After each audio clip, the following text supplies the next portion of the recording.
Real number line గురించి చెప్పారు. Real numbers అనేది ఒక లైన్ మీద ఇండికేట్ చేస్తాం. మరి దీని మీద ఓపెన్ ఇంటర్వల్స్ ఓపెన్ సెట్స్ ఎలా చెప్తాం మనం? ఓపెన్ స్పేర్ నేను ఇంటర్వల్స్. సపోజ్ ఎక్స్ అనే ఎలిమెంట్ తీసుకున్నాను, ఎక్స్ అని ఒక రియల్ నెంబర్ తీసుకున్నాను అనుకోండి, దాంతో one distance open interval draw చేయొచ్చు, 2 డిస్టెన్స్ పక్క పాయింట్స్ ఓపెన్ ఇంటర్వల్ డ్రా చేయొచ్చు, 3 4 అలా జాయిన్ చేయొచ్చు. అలాంటి ఓపెన్ సెట్స్ అన్నింటినీ యూనియన్ చేస్తాం అనుకోండి, ఆ వచ్చే సెట్ ఐఎక్స్ అంటాం.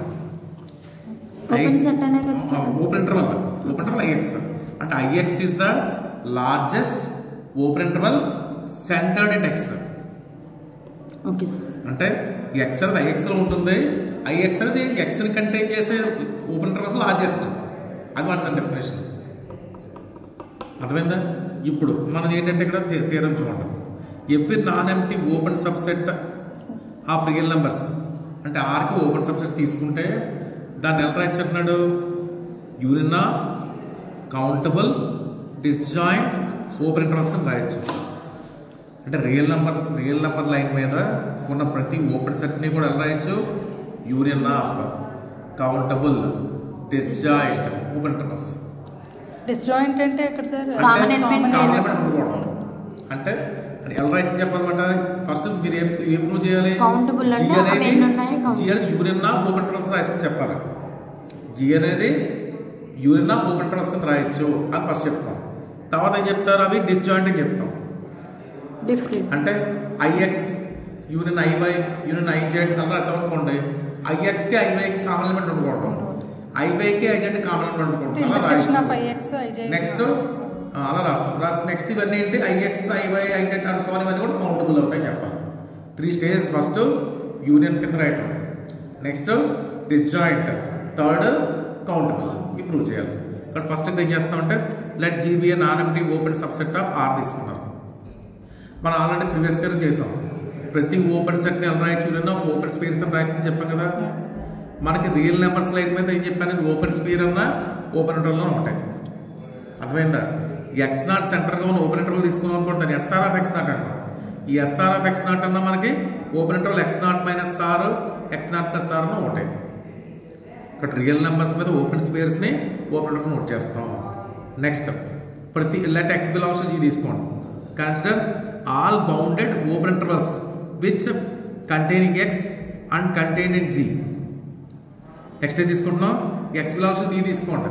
x belongs to g తీసుకుని all bounded open intervals bound అవుతున్నాయి కదా, ఇటు పక్క ఇటు ఎలిమెంట్స్ ఎక్స్ అవుతుంది కదా, ఓపెన్ ఇంటర్వల్స్ అన్ని తీసుకోండి. అవి దేన్ని కంటైన్ చేయాలి? ఎక్స్ని కంటైన్ చేయాలి. అవన్నీ మన దేంట్లో ఉండాలి? జీలో ఉండాలి. అలా తీసుకుంటాం. నెక్స్ట్ ఇప్పుడు చెప్తుంది ఆ సందర్భంగా చెప్పిన point, IX is the largest అంటే మీనింగ్ యూనియన్ ఆఫ్ అని. IX is the union of all open intervals centred at X which are contained in G. అన్ని కూడా జీలో ఉంటాయి. ఇది మళ్ళీ ఇలా జీలో వస్తుంది అన్నమాట. ఎక్స్లో జీలో చాలా ఎలిమెంట్స్ ఉంటాయి కదా. ఎక్స్ తీసుకున్నాం రెస్పాండ్ ఐఎక్స్ వస్తుంది. IX is the union of all open intervals centred at X. IY తీసుకున్నాం అనుకోండి, IY union of all open intervals centred at Y. అలా అన్నమాట. అర్థమైందా?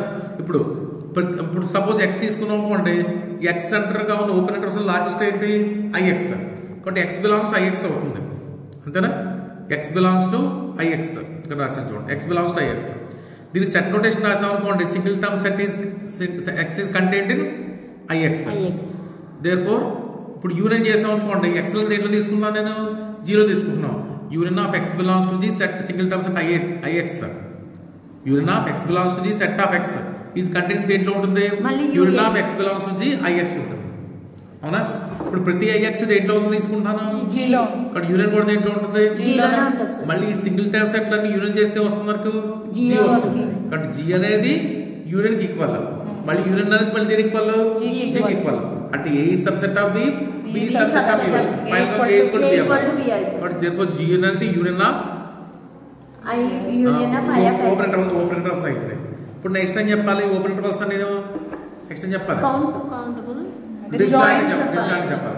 Disjoint first disjoint to prove చేయాలి మనం. ఫస్ట్ ఏంటంటే బై అనేది ఐఎక్స్లో ఉందనుకోండి, ఐఎక్స్ ఖచ్చితంగా ఐవై అయిపోవాలి. డిస్జాయింట్ చెప్పే ముందు ఫస్ట్ ప్రూవ్ చేయాలి.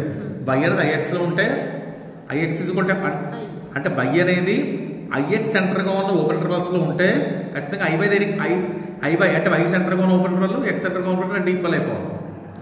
అది ఫస్ట్ ప్రూవ్ చేయాలి. అప్పుడు డిస్జాయింట్ రావాలి. అదవుతుందా? డిస్జాయింట్ అంటే ఎక్స్ వైలు రెండు డిఫరెంట్గా ఉంటాయి, ఐఎక్స్ ఐవైలు రెండు డిఫరెంట్గా ఉంటాయి, కాంప్లిమెంట్ సేమ్ ఉంటాం. ఫస్ట్ ఇది ప్రూవ్ చేసినా దాని రావాలి. అర్థమైందా? కాబట్టి first Y belongs to IX అని తీసుకోండి. వై బిలాంగ్స్ టు ఐఎక్స్ తీసుకోమంటే కదా, ఆల్రెడీ వై దేంట్లో ఉంటుంది, మనకి ఐవైలో ఉంటుందా? అంటే వై అనేది ఐఎక్స్లోనే ఉంది, ఐవైలో ఉంది. దేర్ ఫోర్ ఏం రాసి మనకి Y belongs to IX union IY. అర్థమైందా? కానీ ఐఎక్స్ యూనియన్ ఐవై కదా వచ్చింది, వై బిలాంగ్స్ టు వచ్చింది కదా. ఇప్పుడు అంటే ఐఎక్స్ యూనియన్ ఐవై, కానీ వైని కంటైన్ చేసే లార్జెస్ట్ ఓపెన్ ఇంటర్వల్ ఏది? ఇప్పుడు Y belongs to IX union I Y అని చేసావా? అంటే వై అనేది ఐఎక్స్ యూనియన్ ఐవైలో ఓపెన్ ఇంటర్వల్లో ఉంది, కానీ వైని కంటైన్ చేసే లార్జెస్ట్ ఓపెన్ ఇంటర్వల్ ఏది? ఐవై. కాబట్టి ఏదంటే మనకి ఇప్పుడు దీని నుంచి I X union IY subset of Y అయినట్టు, అలాగే ఐఎక్స్ యూనియన్ ఐవై ఈ సబ్సెట్ ఆఫ్ ఎక్స్ అయినట్టు. అంటే ఎలా వచ్చింది చూడండి, A union B subset of ఏ ఒకటి వచ్చింది, A union B subset of B ఒకటి వచ్చింది, A union B subset of A వచ్చింది, A union B subset of B కూడా వచ్చింది. ఫైనల్గా ఏమవుతుంది మనకి ఏ ఈజ్ కూడా బి అవ్వాలి, అంటే ఐఎక్స్ ఈజ్ కూడా ఐవై వచ్చింది. డిజాయింట్ అన్నారు కదా సార్, తర్వాత డిజాయింట్ చెప్పాలి. ఫస్ట్ ఏమో డిజాయింట్ చెప్పకుండా వై బిలాంగ్స్ టు ఐఎక్స్ అని తీసుకున్నాం, అంటే వై ఐఎక్స్లో ఉంది. యాక్చువల్గా వై దేంట్లో ఉంటుంది మనకి? ఐవైలో ఉంటుంది. కానీ వై అనేది యూనియన్లో ఉంది, కానీ వై అంటే ఐఎక్స్ యూనియన్ ఐవై అనే ఓపెన్ ఇంటర్వల్లో వైని కంటైన్ చేస్తుంది. కానీ వైని కంటైన్ చేసే వాటి లార్జెస్ట్ ఓపెన్ ఇంటర్వల్ ఏంటి? ఐవై. అంటే అప్పుడు వై కాబట్టి ఏమంటే ఐఎక్స్ యూనియన్ ఐవై ఈ సబ్సెట్ ఆఫ్ ఐవై అయినట్టు, అలాగే IX union IY subset of IX కూడా అవుతుంది. అంటే A union B subset of A వచ్చింది, A union subset of B వచ్చింది. Therefore A is equal to B అయింది. అర్థమైందా? కాబట్టి ఐఎక్స్ ఈజ్ ఈక్వల్ కాబట్టి ఐవై అయింది. అంటే ఎప్పుడైంది? వై అనేది ఐఎక్స్లో ఉంటే ఐఎక్స్ ఈక్వల్ వచ్చింది, అది అయిపోయింది. నెక్స్ట్ ఇప్పుడు చెప్పాలి డిస్జాయింట్ అని చెప్పాలి. డిస్జాయింట్ కామన్ తీసుకోండి. అర్థమైంది? X not equal common Z తీసుకున్నాను, Z belongs to IX union I Y తీసుకున్నాను. అంటే జెడ్ అనేది ఐఎక్స్లో ఉంటుంది, జెడ్ అనేది ఐవైలో కూడా ఉంటుంది. ఇందాక స్టెప్ 1 అందుకే చెప్పాను. స్టెప్ 1లో మనకి జెడ్ బిలాంగ్స్ టు ఐఎక్స్ అయిందనుకోండి, ఐజెడ్ ఈక్వల్ అవ్వాలి. ఇందాక అదే చెప్పాం, వై బిలాంగ్స్ టు ఐఎక్స్ అయితే ఐవై ఈజ్ కూడా ఐఎక్స్ చెప్పాం కదా, అందుకోసం ఇది ప్రూవ్ చేయాలన్నమాట ముందు. అప్పుడు చేసి తింటూ రావాలి, డైరెక్ట్గా ఇది చేయలేము. అలాగే జెడ్ బిలాంగ్స్ టు ఐవై అయితే ఐజెడ్ ఈక్వల్ టు ఐవై అవుతుంది. అంటే ఫైనల్గా ఏమైంది మనకి? ఐఎక్స్ ఈక్వల్ టు ఐవై వచ్చింది. అంటే ఒక ఎలిమెంట్ కామన్ ఉన్నా సరే రెండు ఏమైపోయి మనకి ఈక్వల్ అయిపోయి, కాబట్టి కామన్ ఎలిమెంట్స్ ఏమీ లేవు. అర్థమైందా? నెక్స్ట్ ఇప్పుడు ఏం చెప్పాలి? కౌంటబుల్ యూనియన్ చెప్పాలి. జెడ్ అనే ఎలిమెంట్ తీసుకున్నప్పుడు అవి రెండు ఈక్వల్ అవుతుంది, అంటే జెడ్ అనేది రెండు అట్లా ఉంటుందని ఐజెడ్ మూడు ఈక్వల్ అయిపోయి డిజాయింట్ ఎలా అవుతుంది సార్? అవ్వలేదు కదా, అందుకే తప్పు వచ్చింది మరి ఇక్కడ. డిజాయింట్ కామన్ తీసుకున్నాను, కామన్ ఎలిమెంట్ తీసుకున్నాను, కామన్ ఎలిమెంట్స్ రెండు కోయిన్సైడ్ అయిపోతున్నాయి. కామన్ ఎలిమెంట్ ఉందని వచ్చేసి కామన్ ఎలిమెంట్ తీసుకుంటే, కామన్ ఎలిమెంట్ ఉందనుకుంటే ఆ రెండు ఐడెంటికల్ అయిపోయాయి, ఆ రెండు ఐడెంటికల్ అయిపోతున్నాయి. అర్థమైంది? కాబట్టి కామన్ ఎలిమెంట్ ఉంటే డిజాయింట్ అవుతాయి అన్నమాట. ఒక ఎలిమెంట్ కామన్ అవుతుంది మనకి, ఐడెంటికల్ అయిపోయాయి. కాబట్టి డిజాయింట్ అంటే కామన్ ఉంటానికి ఏమీ లేదు, రూల్ లేదు. రివర్స్లో వచ్చాం మరి అక్కడ. ఎక్స్ నాట్ ఇక్కడ వై అవుతుంది, ఐఎక్స్ ఐవై డిజాయింట్ అని చెప్పాలి. డిజాయింట్ కామన్ తీసుకున్నాం కూడా మనకి రెండు ఐడెంటికల్ అయిపోయాయి. అదవుతుందా? కాబట్టి డిజాయింట్ అవుతాయి. నెక్స్ట్ ఏం చెప్పాలి ఇప్పుడు? అంటే జీని union of disjoint open intervals అని రాసాం. ఆ ఓపెన్ ఇంటర్వల్స్ ఏం చెప్పాలి? కౌంటబుల్ అని చెప్పాలి. జీ ఎక్కడి నుంచి తీసుకుంటున్నాను నేను? రియల్ నెంబర్స్ తీసుకుంటున్నాం. రియల్ నెంబర్స్ రేషనల్ నెంబర్స్ కూడా ఉంటాయా? Rational numbers కౌంటబుల్లేనా? కౌంటబులే కదా. కాబట్టి కౌంటబుల్ అయింది కాబట్టి జీలో ఉన్న మనకి ఆర్లో ఉన్న రియల్ నెంబర్స్ అంటే జిఆర్ అనుకుంటే ఓపెన్ ఇంటర్వల్స్ కొన్ని జిఆర్ సెంటర్ ఉన్న పాయింట్స్తో కూడా ఫామ్ అవుతాయి కదా. చెప్పింది అర్థమవుతుందా? ఇప్పుడు ఐఎక్స్ అనేది collection of all open intervals X belongs to G తీసుకున్నాం. అందులో కొన్ని సెంటర్ ఫామ్ చేయాలంటే, మరి ఇంటర్వల్ ఫామ్ చేయాలంటే రేడియస్ తీసుకోవాలి కదా. రేడియస్ ఏ నెంబర్స్ తీసుకుంటాం మనం? రేషనల్గా తీసుకుంటాం. రేషనల్ నెంబర్స్ తీసుకుంటాం. 2, 3, 4 అలా తీసుకొచ్చా, 3.1, 3.0 అలా తీసుకొచ్చు. ఇర్రేషనల్ నెంబర్స్ మనం అసలు ఫామ్ చేయగలం, ఇంటర్వల్స్ ఫామ్ చేయగలం. కాబట్టి రేషనల్ నెంబర్స్ ఖచ్చితంగా కావాలి. కాబట్టి ఎక్స్ బిలాంగ్స్ టు జీ అన్నా, ఎస్ బిలాంగ్స్ టు జీ అన్నా ఉంటాయి. ఎందుకంటే మనం ఓపెన్ ఇంటర్వల్స్ అంతా ఎందుకు ఫామ్ చేస్తాం? రేషనల్ నెంబర్స్తో ఫామ్ చేస్తాం. ఈ రేషనల్ నెంబర్స్ అన్ని కౌంటబుల్ కదా, కాబట్టి ఈ ఓపెన్ ఇంటర్వల్స్ అన్ని కౌంటబుల్, కాబట్టి జీ కూడా కౌంటబుల్ అయింది. అర్థమైందా?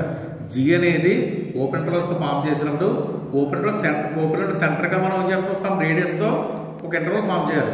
ఆ రేడియస్ అనేది ఏమన్నా మనకు రేషనల్ నెంబర్ అవ్వాలి. కాబట్టి జీలో ఉన్న ప్రతి ఇంటర్వల్కి రేడియస్ అవుతుంది మనకి rational number. Rational number countable కాబట్టి జీ కూడా కౌంటబుల్ అయింది. అర్థమైందా? బట్ 3 స్టేజెస్ వచ్చాయి. ఫస్ట్ యూనియన్ చెప్పాం, నెక్స్ట్ ఏం చెప్పాం, డిస్జాయింట్ చెప్పాం, నెక్స్ట్ కౌంటబిలిటీ. కౌంటబిలిటీకి ఏది యూజ్ చేసాం మనం, రేడియస్ అనేది కౌంటబుల్ కాబట్టి జీలో ఉన్న ప్రతి ఓపెన్ ఇంటర్వల్కి రేడియస్ ఒక రేషనల్ నెంబర్ అయింది. కానీ రేషనల్ నెంబర్స్ అన్ని కౌంటబుల్ కాబట్టి జీ కూడా రేషనల్ నెంబర్ అయింది, జీ కూడా కౌంటబుల్ అయింది. అది తీరం.